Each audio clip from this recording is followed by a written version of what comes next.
एक बार राजा कृष्णदेव राय के दरबार में एक विदेशी व्यापारी आया था।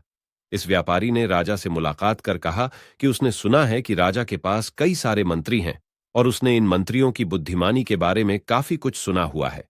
इस व्यापारी ने राजा से अनुमति मांगी कि वो उनके मंत्रियों के ज्ञान की परीक्षा लेना चाहता है। राजा ने भी उस व्यापारी की बात मान ली और कहा कि वो उनके मंत्रियों की बुद्धिमानी की परीक्षा ले सकते हैं। फिर क्या था, व्यापारी ने राजा को 3 गुड़ियां दी। ये तीनों गुड़ियां दिखने में एक जैसी थी। गुड़िया राजा को देने के बाद व्यापारी ने राजा से कहा कि आपके मंत्री मुझे 30 दिन के अंदर एक जैसी दिखने वाली इन गुड़ियों में क्या अंतर है ये बताएं। राजा ने भी व्यापारी की बात मानते हुए अपने राज्य के मंत्रियों को बुलाया और उन्हें ये कार्य करने को दिया।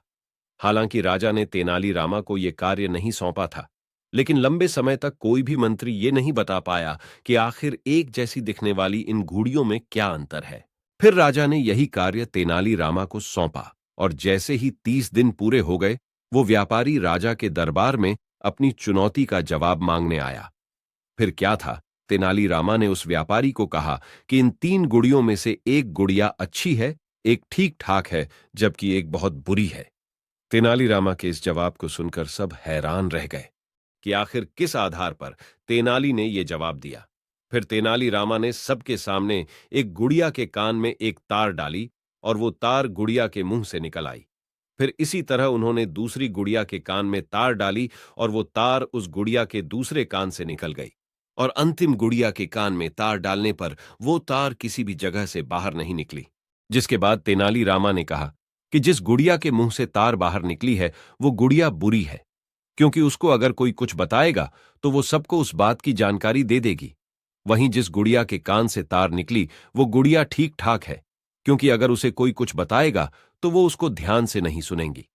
वहीं जो आखिरी गुड़िया है, उसे जो कोई कुछ बताएगा वो उसे अपने दिल के अंदर रखेगी, इसलिए वो गुड़िया अच्छी है।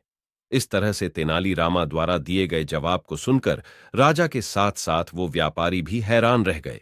लेकिन तेनाली यहां पर ही नहीं रुके। उन्होंने इन गुड़ियों के बारे में कहा कि पहली गुड़िया उन लोगों में से है जो कि ज्ञान सुनकर लोगों में बांटती है, बल्कि दूसरी गुड़िया उन लोगों में से है जिनको जो सिखाया जाता है उन्हें वो समझ नहीं आता है, और आखिरी गुड़िया उन लोगों में से है जो कि ज्ञान को अपने तक ही सीमित रखती हैं।